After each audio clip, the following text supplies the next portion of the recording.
আল্লাহ পাক আজকে আপনাকে হয়তো 1 কোটি টাকা দিয়েছেন, কালকে আল্লাহ না করুক 1000 টাকার জন্য মানুষের কাছে হাত পাততে বাধ্য করতে পারেন আল্লাহ পাক। এমনও কিন্তু দিন আসতে পারে, দিন সবার সবসময় সমান থাকে না। আজকে আপনার কাছে 1 কোটি টাকা আছে, কিছু মনে হচ্ছে না, কালকে কে জানে আল্লাহ না করুক যে 1000 টাকা কারো কাছে চাইতে হচ্ছে, 1000 টাকার জন্য ঠেকে গেছেন, হতে পারে না? তো রিজিককে মানুষ তাজিম না করলে রিজিক দূরে চলে যায়। দুটো বিষয় খেয়াল রাখবেন, দুটো বিষয়। এক হচ্ছে মাঝে মাঝে মনের মধ্যে কিছু আমল করার ইচ্ছা আসে, আসে না? মনে হলো যে আচ্ছা একটু 10টা আয়াত পড়ি, মনে আসে না মাঝে মাঝে? এমন মনে হয় না? ওই সময় এই যে মনের মধ্যে যে এই ইরাদাটা জাগ্রত হওয়া, এটাকে আমরা বলি ওয়ারিদ। অন্য ভাষায় আপনি বলতে পারেন মেহমান। কি বলতে পারেন? এটা আল্লাহর পক্ষ থেকে আপনার কলবের মধ্যে মেহমান হিসেবে এসেছে। এখন আপনি যদি আমলটা করেন, সেই মেহমান বারবার আপনার কলবে আসবে। যদি আপনি ওই সময় আমলটা না করেন, মেহমান চলে যাবে, মেহমান অসম্মানিত হলে পরে আর আসবে না। একইভাবে রিজিক আল্লাহ পাক দিয়েছেন, এর তাজিম যদি করতে পারেন রিজিক বেশি আসবে। রিজিকের তাজিম সম্মান করতে না পারলে রিজিক আসবে না, বেশি কমে যাবে। উসমান রাদিয়াল্লাহু আনহু সবচেয়ে ধনী ছিলেন না? কেন জানেন? কেন? এটা কি জানেন কেন ধনী ছিলেন? একে তো তিনি প্রচুর দান সদকা করতেন, এটা তো আপনারা জানেনই। আরেকটা জিনিস অনেকে জানে না, তিনি উটের পিঠে বসেছিলেন, কিছু একটা খাচ্ছিলেন, এই 2-1টা দানা পড়ে গেছে নিচে। উটের পিঠ থেকে নেমেছেন, নেমে সেই দানা উঠিয়েছেন, পরিষ্কার করেছেন, ধুয়েছেন, আবার খেয়েছেন। তার এই 2-4টা দানার কোনো কিন্তু মানে পরোয়া না করলেও চলে, তার প্রচুর অর্থ সম্পদ আছে। এত অর্থ সম্পদ যে তাবুক যুদ্ধের দিন 30,000 সেনাবাহিনীর দায়িত্ব নিয়েছেন। 30,000 সেনাবাহিনীর দায়িত্ব নিয়েছেন। সেনাবাহিনী যাবে, থাকবে, খাবে, তাঁবু টাঙাবে, সব দায়িত্ব তার। 30,000 সেনাবাহিনীর দায়িত্ব নেওয়া কি চারটাখানি কথা? তো এই সাহাবী এই কয়েকটা খাবারের দানা উঠিয়ে খেলেন। নবী সাল্লাল্লাহু আলাইহি ওয়াসাল্লাম বলেছিলেন, তোমাকে আল্লাহ পাক রিজিক বাড়িয়ে দিবেন না কেন? তুমি রিজিকের যে তাজিম, যে সম্মান তুমি করো, এর বদৌলতে আল্লাহ পাক তোমাকে বেহিসাব রিজিক দিবেন।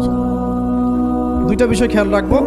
আমলের মেহমান হৃদয়ের মধ্যে আসলে তাকে ফিরায় না দেওয়া, তাহলে সেই মেহমান কিন্তু আর আসবে না। মেহমানকে মূল্যায়ন করলে মেহমান বারবার আসবে ইনশাআল্লাহ। আর রিজিকের তাজিম না করলে রিজিক কিন্তু আপনার ঘরে বেশি বেশি আসবে না। এমনি তো হারামের যুগ, এমনি সুদের যুগ, এমনি ঘুষের যুগ।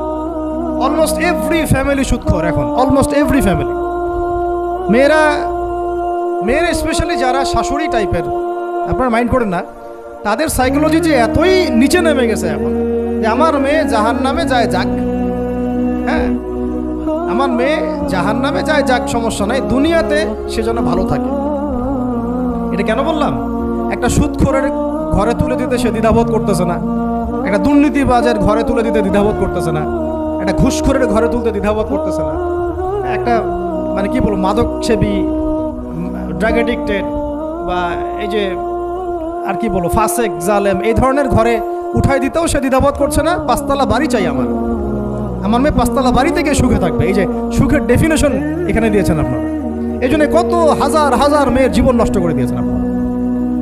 আমার কথা মাইন্ড করে না, হাজার হাজার মেয়ের জীবন মায়েরা নষ্ট করে দিয়েছে, শুধুমাত্র মেয়েদের দুনিয়াবি সুখ এর সংজ্ঞাটা বুঝতে ভুল করার কারণে। এর নাম যদি সুখী হইতো, তাহলে অমুসলিমরা সুখী না কেন? পশ্চিমারা সুখী না কেন? ওরা আত্মহত্যা করে কেন? এভাবে মেয়েদের জীবন নষ্ট করেছে। অথচ অল্প যদি হালাল রিজিকও হতো, আল্লাহ পাক তাকে বরকত দিতেন, সুখে থাকতো। আল্লাহ পাক আপনাদেরকে রিজিকের মূল্য বোঝার, তাজিম করার তৌফিক দান করেন, আমিন। অনেক ভিতরে চলে যাচ্ছে আমি, সময় আমাদের হাতে আরো শর্ট হয়ে আসতেছে। তো এখানে একটা কথা বলে দিব যে রিজিকের প্রসঙ্গ যেহেতু আসছে, যে হালাল খেতে হবে আমাদেরকে, হারামের দ্বারস্থ হওয়া যাবে না। আপনার স্বামী যদি হারাম খায়, আপনি স্বামীকে বুঝান, তাকে ওই চাকরি ছেড়ে দিতে আপনি উৎসাহিত করেন। আমি আপনাদেরকে একটা অনেস্টির সাথে একটা কথা বলি, যত এই যে প্রশাসনে যত ঘুষখোর আছে, ঠিক আছে, যত দুর্নীতিবাজ আছে, যত মাদক সেবী আছে, মাদকের ব্যবসায়ী আছে, যত সুদখোর আছে, এরা সবাই কেন এই খারাপ কাজগুলো করে জানেন? তার স্ত্রীকে ভালো রাখার জন্যে, তার মাকে ভালো রাখার জন্যে, তার সন্তানদেরকে ভালো রাখার। তাহলে স্ত্রী হিসেবে, সন্তান হিসেবে, মেয়ে হিসেবে আপনি বলবেন যে আমাদের এইসব ভালোর দরকার নাই আব্বু, হে আমার প্রিয় স্বামী, আমার এসব ভালোর দরকার নাই। হে আমার ছেলে, আমার এসব ভালোর দরকার নাই, তুই হালাল পথে থাক, ওইখানে তুই আমাকে ডাল ভাত খাওয়া, আমি খুশি আছি। এইভাবে আপনারা তাদেরকে মোটিভেট করেন, দেখবেন সমাজে হারাম কমে গেছে ইনশাআল্লাহ। আর হারাম খাওয়া এই ছেলে মেয়েগুলোও কিন্তু মানুষ হবে না। হারাম খাওয়া যে ছেলে মেয়েগুলো রক্ত মাংস করে উঠছে, এরাও কিন্তু মানুষ হবে না। আল্লাহ পাক আমাদেরকে হালাল খাওয়ার তৌফিক দান করে। যত সুদী এনজিও আছে না, এনজিওগুলোর মধ্যে মহিলাদের নামই বেশি, জানেন? মহিলাদের নাম বেশি সুদী এনজিওতে। তো এই দাওয়াতগুলো আমরা মা বোনদেরকে দিতে চাই যে কোন অবস্থাতে যেন হারাম রিজিকের দিকে আপনারা না ধাবিত হন, এবং রিজিকের তাজিম করেন, পরিবারের মধ্যে হৃদ্যতা ভালোবাসা বজায় রাখেন, একে অপরকে বিশ্বাস, সম্মান এবং শ্রদ্ধা করেন। ইনশাআল্লাহ তাআলা আপনাদের পরিবারও সুখী হবে, রিজিকও সুন্দর হবে এবং রিজিকে বরকত হবে ইনশাআল্লাহ। এরপরে আমি আর দু একটা পয়েন্ট নোট করেছি, বলে শেষ করে দিচ্ছি যে এটা স্পেশালি আমি আমাদের ওইসব দিনই বোনদেরকে বলতে যাচ্ছি যে বোনেরা এখনো বিয়ে শাদী করেন নাই। সেটা হচ্ছে যে বিয়ে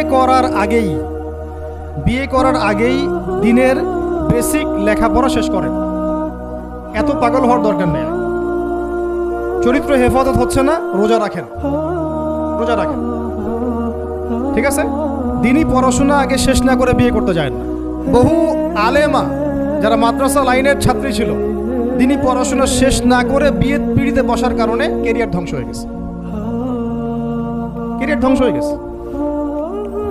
বিয়ে পরে করেন, আগে পড়াশোনাটা, তুলনামূলক পড়াশোনাটাকে শেষ করে নেন। তুলনামূলক পড়াশোনা শেষ করতে 18 থেকে 20 বছর বেশি লাগে না। যদি আপনি শুরু থেকে শুরু করেন, একদম 18 থেকে 20 বছর হতে হতে আপনার পড়াশোনা মোটামুটি শেষ হয়ে যাবে। আর যে সাবজেক্টগুলো বললাম আমি, ওইগুলোই বেসিক পড়াশোনা। এখন এটা হয়তো সবার ভাগ্যে নসিব নাও হতে পারে, সেক্ষেত্রে বিকল্প অপশন আমরা যাব। কিন্তু আগে মূলনীতি হচ্ছে একটা লেভেল পর্যন্ত পড়াশোনা করার পরেই বিয়ে করেন, কারণ বিয়ের পরে আপনার যত রেসপন্সিবিলিটি আসবে, এটা তখন পড়াশোনা মেনটেন করা এতটাও সহজ না, প্রায় অসম্ভবের পর্যায়ে পড়ে যায়।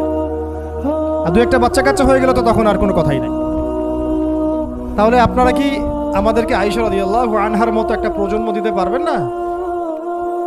যদি এটা আপনাদের উদ্দেশ্য হয়, সেক্ষেত্রে কি পড়াশোনা শুরু থেকে করা উচিত না? এখন এই সুযোগটা আমাদের সব বন্ধুদের সামনে হয়তো থাকে না, এই জন্য আমরা বললাম যে বিকল্প অপশনগুলোতে আপনারা দিন শেখার চেষ্টা করেন। আর এরপরে যখন বিয়ে করবেন, পড়াশোনা মোটামুটি শেষ হয়েছে, বিয়ে করবেন, এখন 18-20 বছর বয়স হয়ে গেছে, এখন আল্লাহর ওয়াস্তে দুনিয়াবি বিষয়কে সর্বোচ্চ অগ্রাধিকার দিয়েন না। আজীবন পস্তাবেন, এবং একবার পস্তানো শুরু করলে এই পস্তানো আজীবনও শেষ হবে। তখন মেইল করে, মেসেজ করে লাভ হবে না, কারণ আপনি বিয়ের আগে দিনকে প্রাধান্য দেন নাই, বরং দুনিয়াকে প্রাধান্য দিয়েছেন। আপনি বিয়ের আগে দিনকে প্রাধান্য দেন নাই, বরং দুনিয়াকে প্রাধান্য দিয়েছেন। যখন আপনি সবসময় পরকালকে, আল্লাহকে, তার রাসূলকে প্রাধান্য দিবেন, দিনকে প্রাধান্য দিবেন, দুনিয়া আল্লাহই গুছিয়ে দিবেন।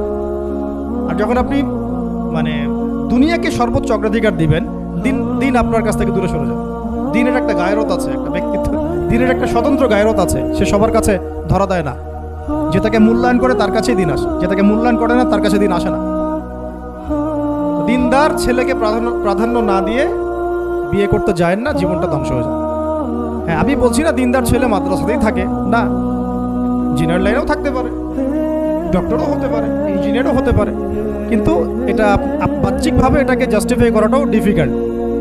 কিছু ক্রাইটেরিয়া দেখে আপনি একটু আন্দাজ করতে পারেন, পুরোপুরি হয়তো কখনোই বুঝতে পারবেন। সেটা হচ্ছে দিনের প্রতি তার ফিকির কেমন, দিন নিয়ে তার কাজ কেমন, তার লাইফস্টাইল কেমন, তার পরিবার কেমন, কোন পরিবেশে সে বড় হয়ে উঠেছে, তার একাডেমিক্যাল সার্টিফিকেট কেমন, তারপরে তার দাওয়াতের মেহনতে অ্যাক্টিভিটিস আছে কিনা, বা ব্যবসা হালাল কিনা, বা চাকরিটা হালাল কিনা, নামাজ ঠিক আছে কিনা, তার মধ্যে সুন্নাহ আছে কিনা। এগুলো কিছু বাহ্যিক সাইন যেগুলো দেখে আমরা একটা আইডিয়া নিতে পারি। তারপরে বলবো যে এখানে 100% আপনি এনশিওর হতে পারবেন, ওইটা আল্লাহ পাকের হাতে। ওইটাও যদি এনশিওর করতে চান তাহলে কি করতে হবে? তাহলে নিজেকে দিনদার হতে হবে। আমি নিজে যদি ভালো দিনদার হই, তাহলে ইনশাআল্লাহ আল্লাহ পাক আমাকে দিনদার স্ত্রী রাখবেন। আর শরীয়তের মেজাজ মাথায় রাখা। শরীয়তের মেজাজের কথাটা আজকে এই জন্য বলছি যে আমরা আমাদের দেশে যে প্রবলেমটা দেখি, ইসলামের পূর্ণাঙ্গ বিষয়গুলো মানুষ মাথায় রাখতে চায় না। ইসলামে যেমন নামাজ, রোজা, হজ, যাকাত আছে, ইসলামে কিন্তু দাওয়াত, তাবলীগ, জিহাদও আছে, তাই না? ইসলামে কিন্তু শরিয়া আইনও আছে, হুদুদ, কিসাস আছে, ইত্যাদি আছে। আমাদের সমাজে দেখেন নামাজ শব্দ পরিচিত, কিন্তু কিসাস শব্দ পরিচিত না। কিসাস মানে কয়জন জানেন যে কিসাস শব্দ অর্থ কি? অনেকেই জানে না, কিন্তু কিসাস একটা কোরআনের একটা ফান্ডামেন্টাল বিধান, যে কেউ যদি আপনার চুরি করে হাত কেটে ফেলতে হয়, কেউ যদি ব্যভিচার করে বেত্রাঘাত করতে হয়, বিবাহিত হলে রজম করতে হয়, কেউ যদি মোরতাদ হয় তারও মৃত্যুদণ্ড শাস্তি আছে, কেউ শাতেমে রাসূলকে গালি দিয়েছে তারও মৃত্যুদণ্ড আছে। এরকম অনেক বিধান আছে, হুদুদ এবং কিসাস আছে। হত্যার বদলে হত্যা, চোখের বদলে চোখ, জানের বদলে জান। আমাদের সমাজে এগুলো পরিচিত না। নামাজ পরিচিত, কিন্তু তাসবিহ তাহলিল পরিচিত, ঠিক আছে। এরকমই সমাজেও বহু বিবাহ এটা অপরিচিত। হ্যাঁ, আপনি একটা বিয়ে করে বাইরে 4টা 5টা 6টা মেয়ের সাথে খারাপ সম্পর্ক করলে সমাজ এটাকে প্রমোট করে, এটাকে কাছে আসার গল্প নাম দেয়। কিন্তু একটা মেয়ের পুরো জীবনের রেসপন্সিবিলিটি আপনি নেবেন হালালভাবে, তখন সমাজ আপনাকে বাঁকা চোখে দেখবে এবং বিতর্কিত করবে। আমরা এখনো ওই ইসলামের ওই মেজাজে যাইতে পারি নাই। আমার মেয়েকে বড় করার সময় এটা তার মাথায় ছোট থেকে দেওয়া উচিত যে হ্যাঁ, ইসলামে কিন্তু বহু বিবাহের ব্যাপারও আছে, ওকে ওইভাবেই ওই মেজাজেই বড় করা উচিত। এখানে আরেকটা প্রশ্ন আসতে পারে যে এটা তো ঐচ্ছিক। অবশ্যই ঐচ্ছিক, কেউ চাইলে করতে পারে, কেউ চাইলে নাও করতে পারে, সবার উপর এটা ফরজ না, কখনোই না। এবং এটাকে আমরা বড় স্কেলে এটাই সুন্নত এটাও বলতে পারবো না। ওইটা একটা নির্দিষ্ট প্রেক্ষাপটে অ্যাপ্লাই করার বিষয় ছিল। যেমন উহুদের যুদ্ধ হয়ে গেছে, অনেক মেয়ে এতিম হয়ে গেছে, এখন এই মেয়েগুলো দায়িত্ব কে নিবে? বহু বিবাহের ব্যাপারটাতে আসলো তখন সূরা নিসার আয়াত যে তোমরা এখন পছন্দ হলে মাসনা সুলাসা রুবা করতে। এটা কাউকে ফরজ করা হয় নাই, কারো উপরে ফরজ করা হয় নাই। যার সামর্থ্য আছে তোমরা করতে পারো, খালাস। ওই মেয়েগুলোর দায়িত্ব নিয়ে নেওয়া হলো রাষ্ট্রীয়ভাবে, এবং তারা সম্ভ্রম পেল, সম্মান পেল, গার্ডিয়ানশিপ পেল, তাদের সমস্ত অধিকার ফিরে পেল। এটা ইসলামের একটা বিধান আছে। একেবারে এটাকে বাদ দিয়ে এটাকে অস্বীকার করা, কুফরি করলে কিন্তু কোরআনের সাথে আপনার কুফরি হয়ে যাবে। আপনার নিজস্ব রুচিবোধ থাকতে পারে যে আমি এটাকে পছন্দ করি না, সেটা আপনার ডিসিশন, এটা কোনো সমস্যার কিছু নেই। এমনকি ইসলাম আপনাদেরকে বলেছে যে মেয়ের অনুমতি ছাড়া তাকে বিয়েও দেওয়া যাবে না। সবার নিজস্ব জায়গা থাকতে পারে, কিন্তু ইসলামের প্রত্যেকটা বিধানকে মাথায় রাখা যে এটা ইসলামের একটা অংশ, না হলে আমরা অনেক সামাজিক সমস্যার সমাধান দিতে পারবো না। বাংলাদেশে এখন 6 লক্ষ মেয়ে আছে যারা এতিম, অবিবাহিতা, বিধবা, আরও বেশি। আমরা রাষ্ট্রীয়ভাবে তাদের কোনো ব্যবস্থা করতে পারবো না, সম্ভব না। তো এইখানে মেয়েদেরকে, যেহেতু মেয়েদের মধ্যে আমি কথাগুলো বলছি, এই জন্য আমি এই কথাটা টাচ করলাম যে ইসলামের পূর্ণাঙ্গ বিষয়গুলো আমাদের মাথার মধ্যে রাখা, যে আমাদের যেন এমন কোনো বিষয়কে অস্বীকার করে না বসে যেটা আবার আমাকে ঈমান থেকে বের করে দিবে। আমার নিজের আমল না হতে পারে, আমি নিজে সেটা পছন্দ না করতে পারি, বা আমার মতামত থাকতে পারে, সেটা আলাদা ইস্যুস। কিন্তু ইসলামের বিধানগুলোকে আমরা কোনোভাবে যেন ডিনাই করতে না যাই, এটা আমাদের মাথায় রাখতে হবে। আর এটা সমাজের কল্যাণের জন্যই আল্লাহ রাব্বুল আলামিনের পক্ষ থেকে একটা এখতিয়ার দেওয়া হয়েছে।